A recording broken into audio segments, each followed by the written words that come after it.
الرحمن الرجیم بسم اللہ الرحمن الرحیم الحمد للہ رب العالمین قال اللہ تبارک و تعالی فی الکلام المجید ان اللہ و ملائکتہ یصلون علی النبی یا ایہا الذین آمنوا صلوا علیہ وسلموا تسلیما۔ سب آواز بلند درود پاک پڑھیں، اللہم صلی علی محمد وعلی آل محمد کما صلیت علی ابراہیم وعلی آل ابراہیم انک حمید مجید۔ سامعین محترم، آج انشاءاللہ سورۃ بقرہ کی 188 آیت مقدسہ تلاوت ہوگی۔ سامعین محترم، پروردگار نے ارشاد فرمایا وَلَا تَأْكُلُوا أَمْوَالَكُمْ بَيْنَكُمْ بِالْبَاطِلِ، نہ کھاؤ ایک دوسرے کا مال آپس میں ناجائز طریقے سے، باطل طریقے سے۔ وَتُدْلُوا بِهَا إِلَى الْحُكَّامِ لِتَأْكُلُوا فَرِيقًا مِّنْ أَمْوَالِ النَّاسِ بِالْإِثْمِ وَتُدْلُوا بِهَا إِلَى الْحُكَّامِ، تم یہ مقدمہ حاکموں تک یعنی رسائی مت کرو، حاکموں تک یہ مقدمے مت لے جاؤ، اس لیے کہ تم لوگوں کے مال سے کچھ حصہ کھاؤ۔ بالاسم یعنی ظلم کر کے، گناہ کر کے، گناہ کے ذریعے، وَأَنْتُمْ تَعْلَمُونَ، حالانکہ تم جانتے ہو کہ اللہ نے یہ حرام قرار دیا ہے ناجائز طریقے سے کسی کا مال کھانا۔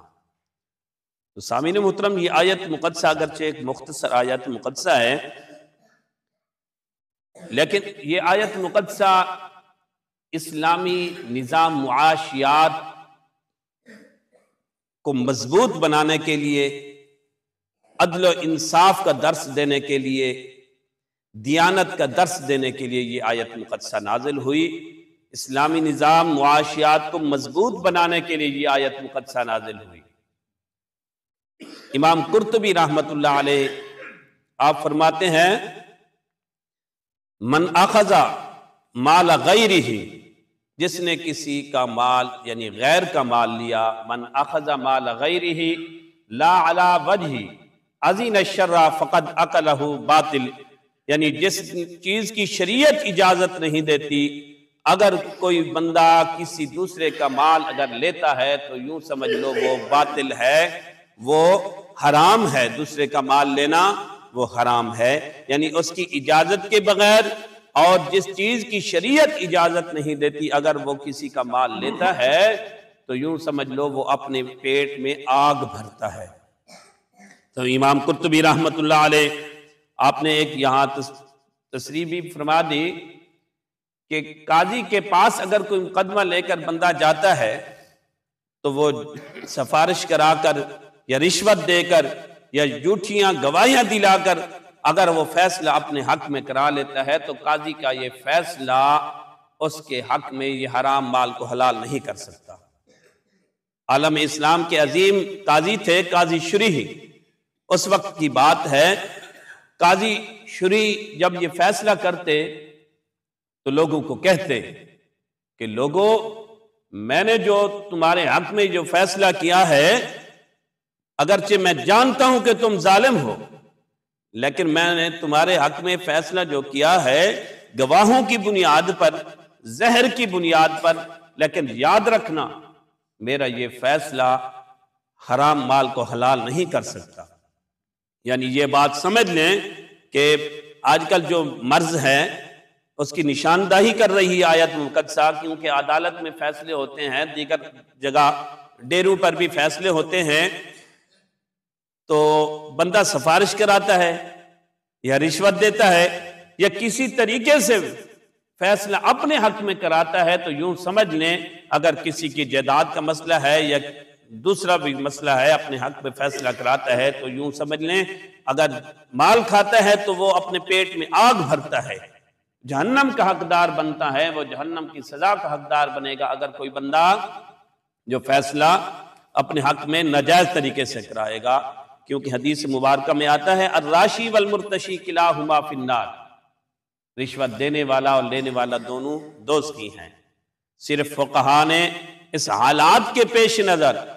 کچھ جملے ارشاد فرمائے کہ بعض مقامات پر یعنی رشوت دینے والا گناہگار نہیں ہوتا، رشوت لینے والا گناہگار ہوتا ہے، یعنی جسی طرح بندے کا اپنا حق نہیں مل رہا ہوتا، انصاف نہیں ملتا اس کو، حالات ایسے ہو گئے ہیں تو اس وقت اگر کوئی بندہ رشوت دے کر اپنا حق لیتا ہے تو فقہاء نے لکھا ہے وہ رشوت دینے والا گناہگار نہیں ہوگا، رشوت لینے والا، ورنہ دونوں الراشی والمرتشی کلاہما فی النار، دونوں دوست کی ہیں، رشوت دینے والا اور لینے والا۔ تو ایک مقام پر صحابہ کرام تشریف فرماتے، میرے کریم آقا علیہ السلام سرکار نے ارشاد فرمایا کل لحم نبت بالسحت، کل لحم نبت بالسحت، ہر یعنی گوشت، جو لحم یعنی گوشت سحت سے اگا ہوگا، کل لحم نبت بالسحت فالنار اولا بھی، یعنی وہ دوزخ میں جائے گا۔ تو صحابہ نے عرض کی یا رسول اللہ، یا حبیب اللہ، سحت کیا ہے؟ سحت کیا ہے؟ تو میرے نبی کریم علیہ السلام نے فرمایا قال رشوت فی الحکم، فیصلہ کرتے وقت رشوت لینا، یعنی یہ پیسے کی ضروری بات نہیں ہے کہ پیسے کی رشوت ہو، یہ سفارش بھی رشوت ہے۔ اگر کوئی بندہ یہ فیصلہ کرتا ہے کسی کے حق میں، یعنی دوسرے کا حق دوسرے کو دیتا ہے۔ تو سامعین محترم، یہ آیت مقدسہ کا شان نزول لکھتے ہیں مفسرین کہ امراء القیس بن عابس کندی اور عبدان بن حضرمی دو شخص تھے، تو ایک شخص نے دوسرے کی زمین پر قبضہ کر لیا، تو مقدمہ حضور علیہ السلام کے پاس جب پہنچا،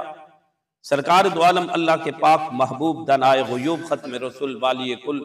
صلی اللہ علیہ وآلہ وسلم نے فرمایا عبدان بن حضرمی کو تم گواہ لے آؤ۔ وہ کہنے لگا میرے پاس گواہ نہیں ہے یا رسول اللہ۔ اللہ کے پاک محبوب نے فرمایا پھر تم قسم اٹھاؤ۔ تو وہ قسم اٹھانے کے لیے جا رہا تھا، تو اللہ کے پاک محبوب نے فرمایا اے حضرمی خبردار، یہ بھی اس بات سن لے، اگر تم قسم اٹھاؤ گے، اگر بھائی کا مال ناجائز طریقے سے تم قبضے میں لوگے تو یوں سمجھ لو تم آگ کا ٹکڑا لے رہے ہو، تم آگ کا ٹکڑا لے رہے ہو۔ تو ایک مقام پر سرکار دو عالم صلی اللہ علیہ وآلہ وسلم نے فرمایا ملعون ہے وہ شخص جو مسلمان بھائی کو نقصان پہنچائے اور دھوکہ دے۔ تو ایک مرتبہ سرکار دو عالم اللہ کے پاک محبوب ارشاد فرمانے لگے تم میرے پاس مقدمے لے کر آتے ہو، تم میرے پاس مقدمے لے کر آتے ہو۔ ایک بندہ چرب زبان ہوتا ہے، باتیں کرنے میں بہت تیز ہوتا ہے، چرب زبان ہوتا ہے، تو یوں سمجھ لو اگر میں بفرض محال، ایسا ہو نہیں سکتا، لیکن بفرض محال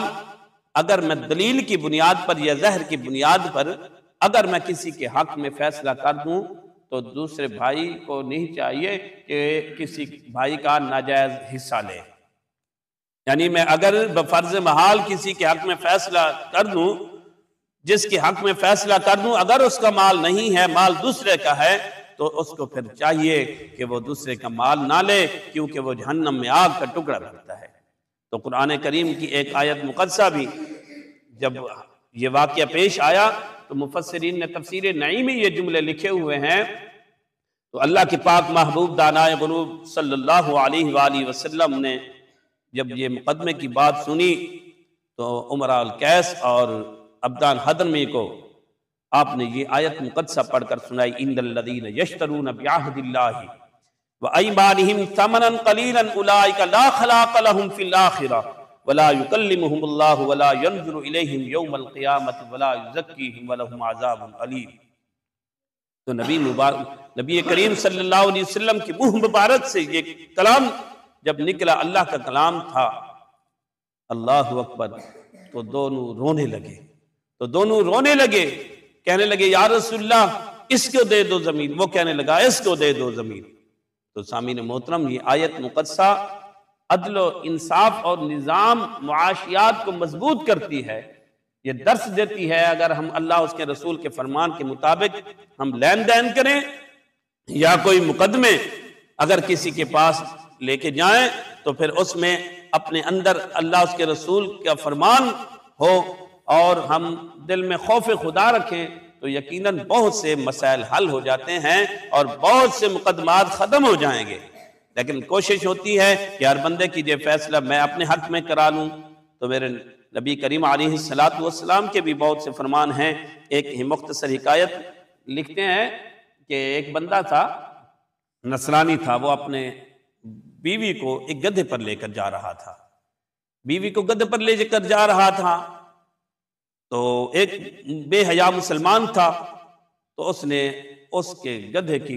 وہ دم کاٹ لی، اس کے ساتھ زیادتی کی۔ تو وہ نصرانی تھا، نصرانی فیصلہ لے کر قاضی کے پاس پہنچا، تو جو قاضی تھا وہ مسلمان تھا لیکن رشوت خور تھا۔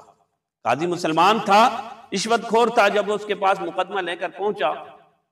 تو اس نے فیصلہ اس مسلمان کے حق میں کر دیا، رشوت لے کر سفارش سے اس کے حق میں کر دیا۔ تو نصرانی کہنے لگا کہ مسلمانوں تمہاری شریعت کیا اسی طرح کا درس دیتی ہے؟ تو وہ نصرانی تھا، اس نے کہا کہ میں تو مجبور ہوں، لاچار ہوں، میرا تو ادھر کوئی ہمدرد بھی نہیں ہے۔ وہ بارگاہ الہی میں التجا کرنے لگا، نصرانی بارگاہ الہی میں التجا کرنے لگا، ہے میرا پروردگار تو ہی انصاف فرما دے، تو انصاف فرمانے والا ہے،